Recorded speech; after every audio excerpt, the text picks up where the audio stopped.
पहाड़ों के बीच बसा था एक छोटा सा गांव धूपगढ़। सुबह की किरणें जब पहाड़ी चोटियों से उतरती तो पूरा गांव सुनहरी रोशनी में नहा जाता। लोग अपने काम में लग जाते, बच्चे स्कूल की राह पकड़ते और मंदिर की घंटियां गूंज उठती। सब कुछ सामान्य था, लेकिन इस शांति के नीचे एक पुराना राज दबा था, एक खोई हुई आवाज का राज। धीरे से बांसुरी जैसी पृष्ठभूमि धुन बजती है। गांव की बूढ़ी दादी बिंदिया दादी अक्सर बच्चों को सुनाती थीं। कहते हैं, इन पहाड़ों के बीच कोई गाता है पर दिखाई कभी नहीं देता। जो भी उस आवाज का पीछा करता है वो लौटकर कुछ और ही बन जाता है। बच्चे डर के मारे कांप जाते और फिर हंसकर भाग जाते। पर आयुष, एक 16 साल का लड़का, उस कहानी में सच ढूंढना चाहता था। आयुष का मन हमेशा पहाड़ों की ओर खींचता। हर शाम वह अपनी पुरानी नोटबुक लेकर वहां बैठता और उस रहस्यमय आवाज को सुनने की कोशिश करता। एक दिन जब सूरज डूबने वाला था,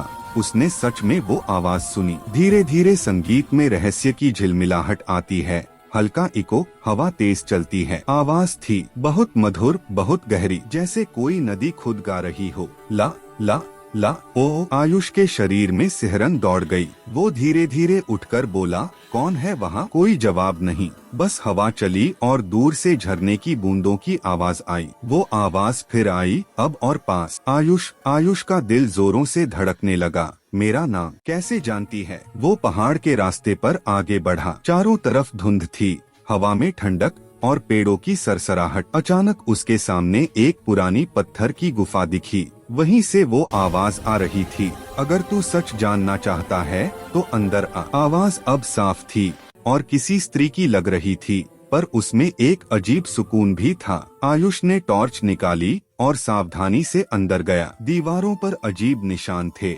जैसे कोई पुराने जमाने के गीतों की लिपि खुदी हो। वो एक बड़े हॉल में पहुंचा, जहां बीच में एक पत्थर का हारमोनियम रखा था। संगीत एकदम धीमा हो जाता है, सिर्फ हल्की हवा की सरसराहट। आयुष ने पास जाकर देखा, हारमोनियम अपने आप चल रहा था। उसकी हर कुंजी पर रोशनी झिलमिला रही थी। वो डर गया, लेकिन जिज्ञासा ज्यादा थी। उसने हाथ बढ़ाकर एक कुंजी दबाई। एक तेज धुन की आवाज और फिर सब कुछ शांत। अचानक उसके सामने एक आकृति बनी, एक औरत की, सफेद कपड़ों में, बाल हवा में लहराते हुए। उसकी आंखों में पहाड़ों जैसी गहराई थी। वो बोली, मैं निरा हूँ, इन पहाड़ों की आवाज। बहुत पहले मैं इस गांव की गायक थी। मेरा गीत ही इस घाटी की जान था। पर जब लालच और ईर्ष्या बढ़ी तो लोगों ने मेरे गीत को शाप कह दिया और मुझे इन पत्थरों में कैद कर दिया। आयुष हैरान होकर बोला, तो मैं आपकी मदद कैसे कर सकता हूँ? निरा मुस्कुराई, सिर्फ एक सच्चा दिल ही इस आवाज को मुक्त कर सकता है। तू मुझे सुन और मेरे गीत को फिर से दुनिया में लौटा। धीरे धीरे बांसुरी और ढोलक की धुन मिलती है। आयुष ने अपनी नोटबुक खोली